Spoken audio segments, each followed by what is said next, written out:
The Gorgon's Loch is a new dungeon crawler from 2021. Today I'll show you all the components as we rebox it, and I'll give you a flash preview to let you know what type of game it is and who it would work well with. This is Legendary Tactics.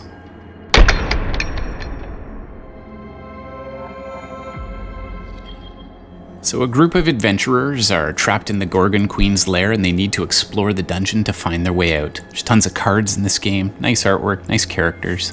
The game comes with plastic standee holders. We also, actually it was quite challenging to get the characters in there because the cardboard is quite thick. The game also comes with wooden heart tokens to measure the health of your enemies and to track it as you battle them. The dungeon is filled with treasures and trinkets to find. And each player gets an action and health tableau. There's tons of dice rolling in this game. If you're into dice rollers, you'll love that. Your amount of actions are determined at the start of each round by the roll of a dice. And your health is also measured on this board.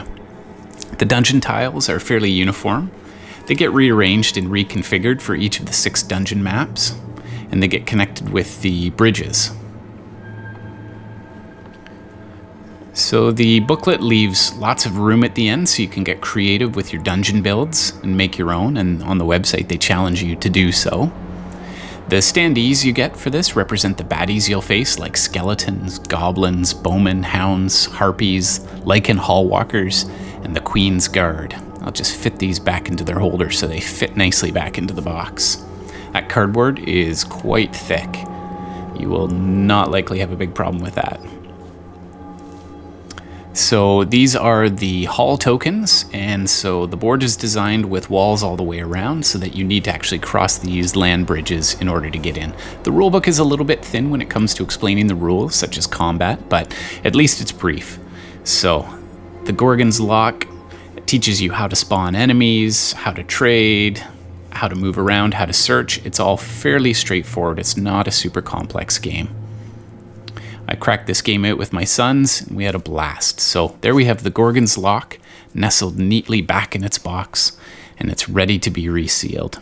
This is always a very nice way to treat your games with the utmost care.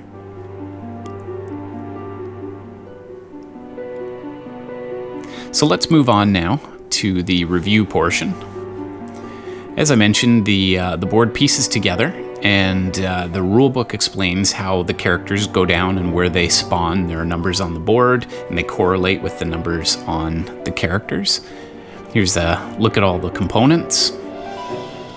And my sons enjoyed this as a very light dungeon crawler. We had a good time. It's by no means a Gloomhaven, which is a much more complex game. This game is much more of a move, search, and battle style game. It's got your automated enemies, similar to Gloomhaven, how they move with the creatures moving towards the nearest hero. The action and health tableau is a nice, slick way for you to track your stats, and you only have two of those, health and action points. Here's the board here. And each hero in the game comes with a special ability. It is quite hard to activate. You need to roll 2 6s and you only get 1 try at it. There's lots of treasure to be had, lots of milling through that deck, and both of my sons enjoyed it. So if you're looking for a light entry-level dungeon game, this might be a good one for you. It's not a game with a wealth of story and narrative. Most of that will come from the gameplay. But if you like a game with lots of dice rolling and a simple but clean battle system, then this might be a good fit for you. Thanks so much. If this was helpful to you, please like and subscribe, and check out some of our other content.